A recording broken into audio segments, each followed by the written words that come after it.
3, 2, 1. Ayo, Sun. Action.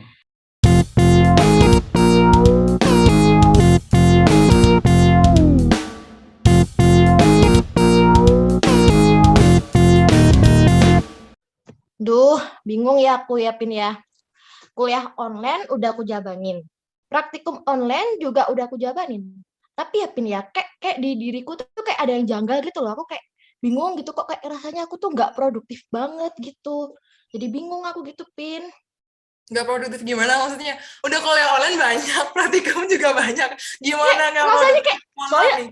rata-rata kayak dijabaninnya di rumah mulu kayak ya udah kerja laprak, kuliah, lihat laptop gitu kayak bosen gitu. Soalnya aku tuh agak Oh, ambis gitu anaknya. ini agak pencitraan gitu ya. Ini mau di-post di IG KMK, di YouTube KMK, jadi makanya agak pencitraan gitu ya, Sun. Oke. Iya dong Boleh. harus. Self-branding gitu ya. Emang konsepnya self-branding gitu ya? Self-branding Iya. kemalasan atau kebosanan nih ceritanya nih. Iya nggak sih, kalau kalau praktikum online tuh sebenarnya emang kayak kita tuh cuma lihat video gitu nggak sih, kayak aspek itu videoin, terus kita kayak ngeliatin doang, oh aspeknya begini, Bener. oh aspeknya begitu, ya nggak sih, kita kayak nggak langsung megang cawan Petri, nggak langsung megang tabung reaksi gitu nggak sih, Sun? Nggak tahu apa-apa aku praktikum ini sumpah. Kayak nggak. Oke, Ah, jadi masalah kamu adalah kamu bosen banget nih sama kuliah yang sangat amat membosankan gitu-gitu doang, cuma ngeliatin betul. laptop, perlu something yang Betul. refreshing nih. Emang aku kurang refreshing ya, Sun? Kurang banget sih, Pina. Kayak cuma kamu mulu. Aku tuh butuh refreshing lain gitu loh. Bisa nggak sih, Sun? Kamu ngomongin jalan-jalan bisa nggak sih? Ih, kan udah tak lanjut Aduh teman SD maafin. kok. Aduh, aku kadang kalau ngomong emang jujur gitu loh. Aku udah menemani kamu sejak SMA, Sun. Masa aku digituin? Sejak SMP. Astaga Tuhan, Sun tuh jahat banget. Tapi karena kamu, walaupun kamu jahat, aku akan memberikan satu tips, satu program yang mungkin bakal bikin kamu nggak ngerasa bosen. Mau tahu nggak apa? Apa itu, Pin? Jadi, nih, ketahuan nih, Suntuk kalau punya Instagram, Twitter, TikTok tuh dibuka, nggak cuma buat nonton apa-apa Korea. Buka tuh yang namanya Kampus Ups. Merdeka. Tau Kampus Merdeka Kampus nggak? Merdeka. Kampus Merdeka. Kayak baru denger gitu loh aku, Pin. Kampus Merdeka. Apa Parah itu? banget.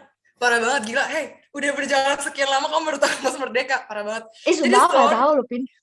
Kampus Merdeka ini adalah salah satu programnya Kemendikbud yang Mm-mm. membebaskan ekspresinya mahasiswa untuk belajar nggak cuma di kampusnya sendiri. Nah, salah satu programnya itu tuh ada namanya Magang Merdeka. Kamu tau nggak Magang Merdeka? Magang Merdeka. Ya kayak magang biasanya gitu pasti, Pin. Terus, Jangan salah. Nah, kalau kamu tadi tuh bosen soal praktikum juga online kan, jadi kamu tuh kayak nggak langsung ke tempatnya, kamu nggak langsung praktek sama benda-benda di sekitar kamu. Nah, kamu tuh bisa banget ikutan Magang Merdeka. Jadi tuh mm, Magang Merdeka itu kayak salah satu programnya yang aku bilang tadi, si Kampus mm, Merdeka ini. Di sini tuh kamu bakalan dapet kesempatan untuk ikutan workshop. Kok workshop sih? Ke internship gitu, ke company-company gede kayak FMCG, terus ada jurnalistik dan sebagainya. Jadi tuh yang relate maupun nggak relate sama jurusan kamu. Asik nggak? Jadi kamu tuh bisa kayak work from office bisa, work from home bisa, terus ketemu teman-teman baru bisa, nambah koneksi LinkedIn bisa, bahkan kenal sama orang-orang dalam dari company itu juga bisa. Keren nggak sih, Sun? Jadi kayak, terus itu tuh bisa Sun, bisa di convert SKS. sumpah. Ya Gila. kan?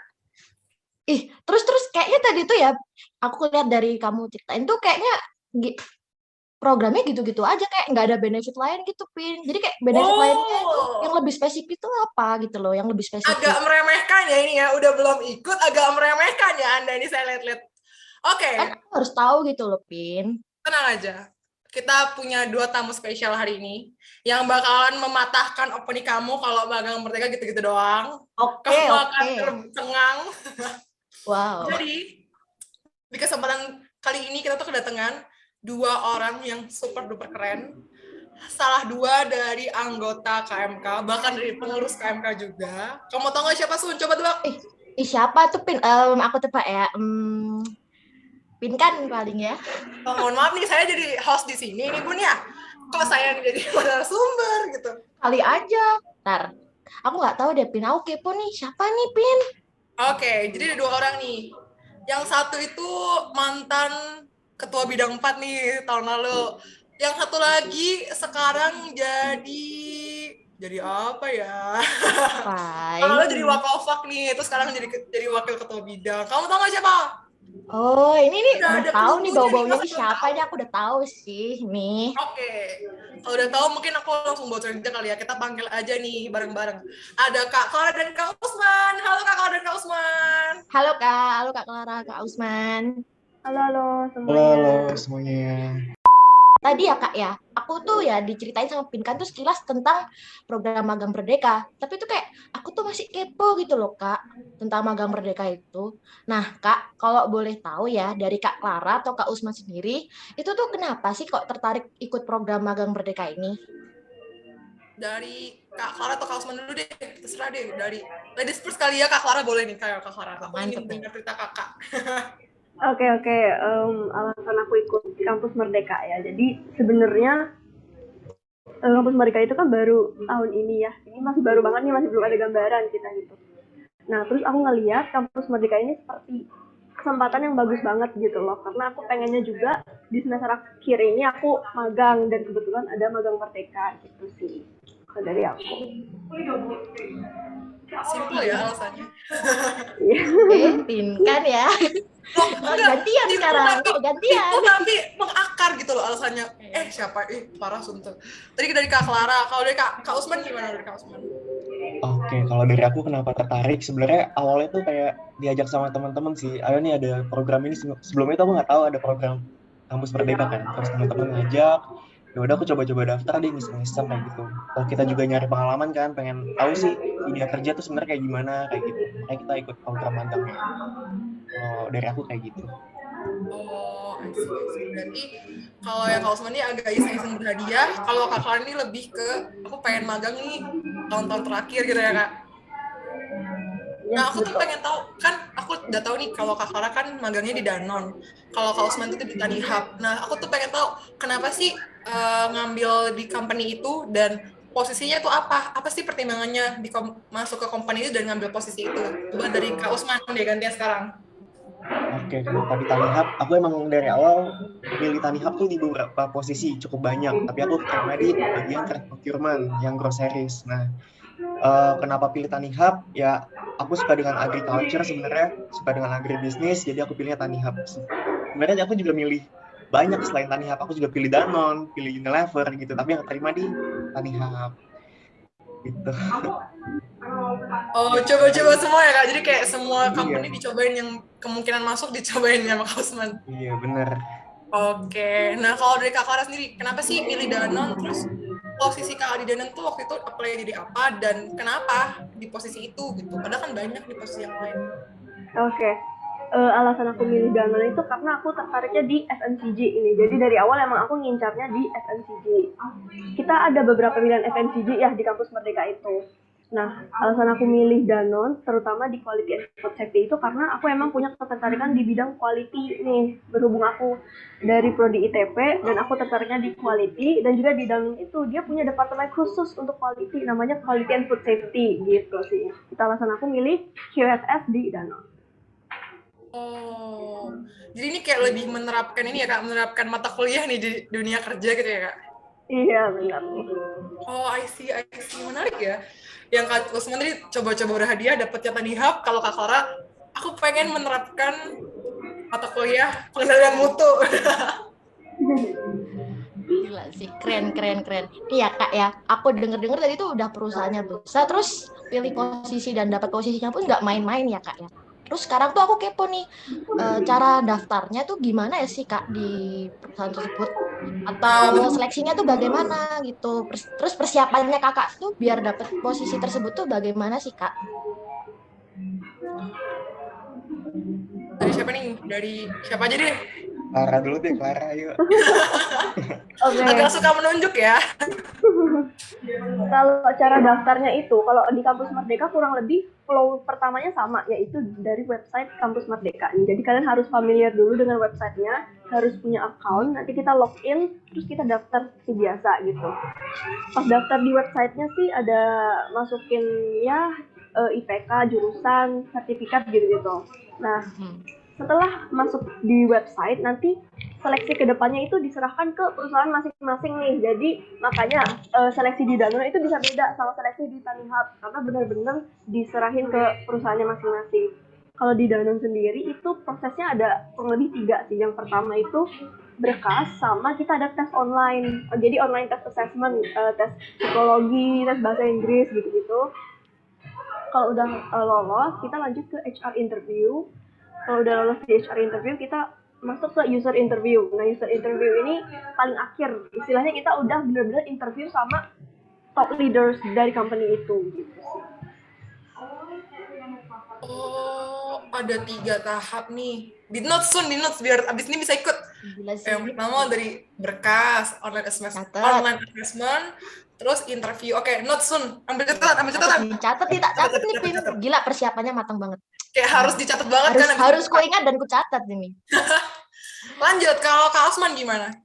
Gimana tuh, Sebenarnya Kak? kalau flow pendaftarannya sama sih kayak Danone, tapi kalau aku nggak ada apa tadi yang di Danone apa kelar kayak assessment gitu ya, kayak Iya, online assessment. kalau di kita tuh nggak ada. Kalau di aku kayak ya berkas tuh yang kayak CV, sertifikat itu kan kita udah upload di website kampus Merdekanya kan. Nah, habis kita upload CV-nya, nanti bakal dipilih-pilih sama tim people dari Tanihub-nya. Nah, setelah nama kita kepilih, nanti kita bakal ada yang namanya HR interview juga. Setelah kita lolos HR interview-nya, kita bakal interview lagi sama user. User tuh kayak ya benar kata Clara tadi, top manajemennya dari company-nya kayak gitu. Kurang lebih sama sih. Berarti sama-sama user interview ya. Soalnya tuh aku pernah dengar gitu loh Kak, kayak ada company yang interview itu nggak sama user tapi sama HR doang. Ada yang dua-duanya jadi HR sama user. Terus kayak gitu sih. Jadi kayak oke. Berarti kalau ke Danone sama ke Tanihub itu sama-sama user interview. Bedanya kalau Tanihub itu nggak ada online assessment Kalau misalnya di Danone ada online assessment, jadi harus belajar dulu. Udah kayak SBMPTN lagi kayak gitu ceritanya nih. Gak apa-apa, kita belajar lagi jadi biar lebih pinter. Jadi ntar pas masuk itu kayak kita nggak kayak ngangong gitu. Apalagi pas interviewnya si Pinal kayak pasti gugup itu pasti. Gak apa-apa, it's okay. Kita kupas tuntas hari di sini. Kalau tadi udah ngomongin soal gimana daftarnya, terus step by stepnya apa aja. Nah, aku tuh pengen tanya nih, kan udah bilang juga tadi kalau dari Kak Clara kan di Danone, terus Kak Osman juga di Tanihub. Aku tuh pengen tahu sebenarnya tuh Kakak tuh waktu magang tuh ngapain aja sih, kayak di Tanihub tuh job desk Kakak tuh ngapain aja untuk job desk-nya posisi Kakak sendiri, terus untuk dari magang mereka tuh dapat tugas apa sih? Mungkin dari Kak Osman dulu deh, karena tadi udah sebut buat Kak Osman. Kalau aman di Tanihub di bagian trade procurement groceries dan non-food, aku bukan bagian foodnya. Jadi di Tanihub itu selain menjual barang-barang fresh kayak buah, sayur, terus daging, protein gitu, juga jual barang-barang groceries kayak minyak goreng, makanan dan kemasan, dan juga ada yang non-food. Non-food tuh kayak misalkan jual perlengkapan kebersihan dan lain-lain kayak gitu. Nah, aku di bagian non-food. Terus kenapa job desk dari trade procurement ini, ya trade procurement kan pengadaan barang ya, pembelian barang. Atau orang kadang sebutnya bagian purchasing atau buyer kayak gitu. Nah, tugas aku mastiin stok yang ada di Tanihub buat dijual ke klien itu tuh selalu ready stock kayak gitu. Jadi aku buat plan order, aku pesen barang ke vendor kayak gitu, mastiin barang-barangnya tetap ada dan bisa dijual ke customer kayak gitu. Oh, I see. Lebih gitulah. Kalau dari kampus Merdeka sendiri tuh kayak ada nggak sih Kak kayak tugas khusus? Biasanya kan kalau kita PKL tuh kan ada kayak ini, kamu kalau karena kamu PKL di sini coba dong teliti itu juga. Kalau dari dosen PKL kan gitu. Nah, kalau dari Magang Merdeka tuh dapat gitu nggak sih Kak? Dapat kayak tugas khusus gitu? Kalau di bagian aku sih nggak ada ya, tapi teman-teman aku yang di Visra itu kadang dikasih project sama mentornya. Kalau di aku sih nggak ada. Oh, I see. Kalau dari Kak Osman harus mastiin alias make sure kalau unit atau jumlah si barang yang akan dijual itu tetap ada. Kalau Kak Clara tugasnya ngapain Kak di Danone? Aku pengen tahu. Kalau aku di Danone itu kita jadi masing-masing intern ini dikasih project gitu. Kalau project aku tentang traceability atau bahasa Indonesianya kita kenal dengan ketertelusuran. Jadi di industri itu harus ada ketertelusuran nih, traceability, yaitu kita mencatat informasi produk, pergerakan produk gitu. Nah, singkatnya di Danone itu sistem ketertelusuran yang ada itu dia masih masih sendiri-sendiri gitu sistemnya. Jadi nggak terintegrasi secara satu kesatuan gitu. Jadi project aku, kita lagi membangun software baru, software yang bisa membantu di traceability ini. Jadi nanti semua informasi itu ada di software ini. Jadi kita gampang gitu kalau semisal mau recalling atau mau tahu informasi produk, kita tinggal merujuk ke software ini gitu. Oh, I see.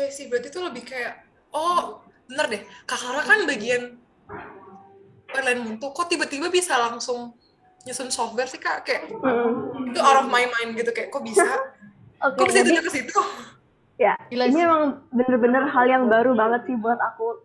Karena aku sendiri kan background-nya bukan dari IT, tapi kita kayak membangun software gitu. Jadi aku emang benar-benar belajar dari nol. Nah, pertanyaannya kenapa kok membangun software di quality and food safety sih? Nah, jadi traceability ini termasuk bagian dari quality assurance gitu. Kalau teman-teman pasti udah familiar ya dengan quality assurance di perusahaan. Nah, quality assurance ini harus punya sistem traceability gitu. Nah, jadi di divisi aku itu dia bertugas untuk melakukan internal audit gitu loh. Jadi pas internal audit ini dia butuh nih dokumen-dokumen tertentu. Namun karena sistemnya itu nggak satu kesatuan, jadi sulit gitu loh kita narik dokumen. Nah, makanya kita pakai software. Jadi nggak perlu manual lagi nyari satu persatu, semuanya udah langsung dari software gitu. Jadi ini lebih ke efisiensi kerja aja sih. Karena kalau manual itu bisa 9 jam, ini kita punya target dengan pakai software ini bisa di-cut waktunya jadi 2 jam aja. I see. Keren banget ya kalau misalnya jadi kayak, aku butuh data ini, kayak ting gitu. Tapi, ya, aku masih nggak kepikiran kayak, wow, jauh banget. Ternyata kayak perusahaan itu bisa naruh kita di luar major kita apa di kuliah. Oh, I see. Keren banget. Wow. Aku jadi pengen semua ada jadinya Pin. Nah, ini tadi habis merendahkan nih Kak, katanya cuman gitu-gitu doang, Malang Merdeka, Keren. gitu-gitu doang. Oh, gitu-gitu doang ya, Sun ya? Jadi Gitu-gitu kayak doang. pas dengerin Kak Usma sama Kak Clara jadinya kayak wow, aku kayak nggak bisa kata apa-apa kayak gitu ya. Wow, terlalu meremehkan saya. Emang. Nih Kak, aku tanya lagi nih Kak ya. Kan tadi udah cara buat daftarnya tuh gimana. Terus habis itu tugas-tugas kakak-kakak tuh di sana tuh ngapain aja. Nah, terus aku tuh mau tanya Kak, buat ini khusus di perusahaannya itu. Nah, di perusahaannya itu tuh kayak work behavior dan environment-nya tuh kayak gimana sih Kak di sana? Kayak misalnya di perusahaan itu kayak kerjanya tuh diterapinnya gimana gitu. Mungkin dari Kak Clara dulu mungkin. Kalau work environment mungkin yang bisa aku tangkap adalah orang-orang di sini tuh kerjanya pada cepet gitu. Jadi harus benar-benar ya namanya FMCG ya, fast moving, Wow. Jadi semua pekerjaannya itu harus cepat gitu.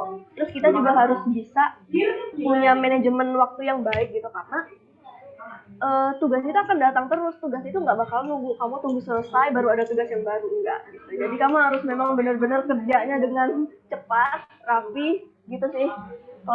Work environment di sini. Tapi syukurnya karena aku intern dan mereka itu cukup welcome gitu loh. Dalam artian misal aku ada yang kurang ngerti pasti akan dibantuin gitu, satu persatu dituntun gitu sih. Yang aku bersyukurnya karena itu. Wah, gila sih. Aku Nih, kedengeran nggak sih tepuk tangan? Tolong dong, kasih ini ya, tepuk tangan ya, tolong ya editor. Jadi meskipun kalau kita itu nanti semisal ikut programnya ini tuh masih dalam tugas kita yang diberi itu kayak masih kurang bisa tuh masih dibantu Pin ternyata Pin gitu sih. Iya, itu kalau dari Kak Clara kan soalnya kayak walaupun cepet banget fast movingnya, tapi masih tetap kayak oh iya kamu masih belajar. Kalau Kak Usman kan harus harus memastikan kalau oh iya unitnya ada terus nih, unit ada terus bisa dijual terus. Kalau Kak Usman gimana sih work environment-nya? Kurang lebih sama kayak ini sih, kayak Clara juga kan. Taniha kan hitungannya juga FMCG ya, retail kan, fast moving juga.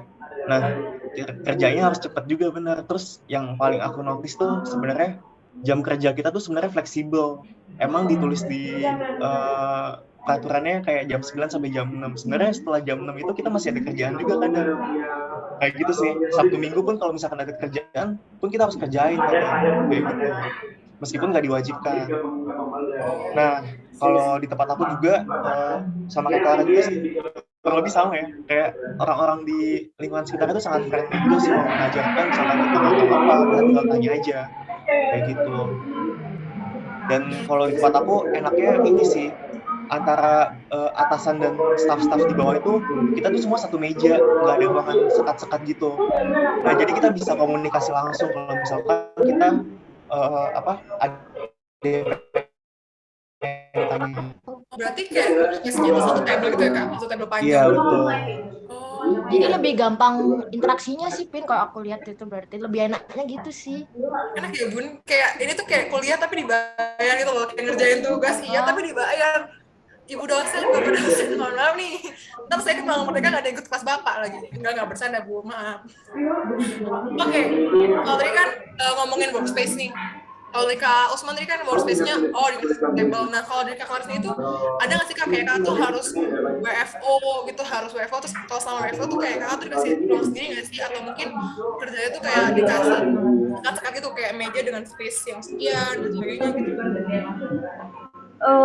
Kalau WFH atau WFO, aku WFO. Jadi aku penempatannya di Jogja ini. Aku lagi di Jogja.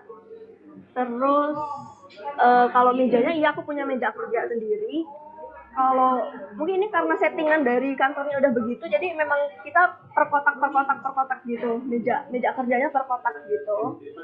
Terus ya aku kadang-kadang sebenarnya bisa WFH, bisa WFO juga karena aku kan lebih ke software nih. Software kan kalau kamu mau kerja WFH juga bisa sih sebenarnya. Jadi aku tapi aku lebih sering ke WFO. Terus aku kadang-kadang juga ada ke area warehouse, itu kalau diperlukan aja sih. Jadi emang benar-benar fleksibel banget. Kamu bisa WFH, bisa WFO, bisa juga ke pabrik gitu. I see. Jadi kayak Kak Ora tuh bisa, enak ya Bun, kayak bisa datang ke kantor, iya, WFH juga bisa. Terus kalau di Jogja, bagi waktunya enak jadinya, Pin. Iya ya Bun. Kalau Kak Ora WFH. Kalau Osman sempet WFO juga nggak Kak, atau full WFH? Kan soalnya kayak memastikan tuh sejauh penangkapan aku ya, kalau memastikan itu kan nggak cuma cat vendor doang nih, kayak kadang tuh kan kita harus kayak datang ke situ, oh iya emang ini masih ada gitu. Kalau Osman gimana? Ya, kalau aku dalam seminggu aku WFO-nya 3 hari, WFH-nya 2 hari. Nah, lokasi aku juga aku kerja di Cikarang ya, nggak di Jakarta. Jadi aku kerja di gudang gitu. I see. Berarti kalau Kak Usman tuh di Jakarta gitu ya tempatnya? Di Cikarang. Di Cikarang. Dapat ini nggak sih Kak? Dapat kayak dikasih kayak fasilitas kayak kos atau mes gitu-gitu? Atau ditanggung sendiri? Enggak, kalau aku PP sih, jadi aku pulang pergi setiap harinya kayak gitu. Astaga Tuhan, agak capek ya pulang pergi Cikarang. Ya, lumayan sih. Oke. Nah, jadi dia sempat di-mention nih, kalau tadi itu ada yang WFA, ada yang bisa WFH, bisa WFO. Kalau Kak Usman tadi ada jam-jam tertentunya, kalau Kak Clara tuh lebih fleksibel. Nah, aku tuh pengen tanya, Kak, kan tadi udah sempat nyebutin nih Kak Suntuk, kalau si Magang Merdeka ini tuh bisa di-convert ke 20 SKS mata kuliah di kampus, tergantung dengan kebijakan masing-masing universitas. Nah, aku tuh pengen tanya, Kak Usman sama Kak Clara tuh ambil itu nggak sih, di-convert juga nggak sih?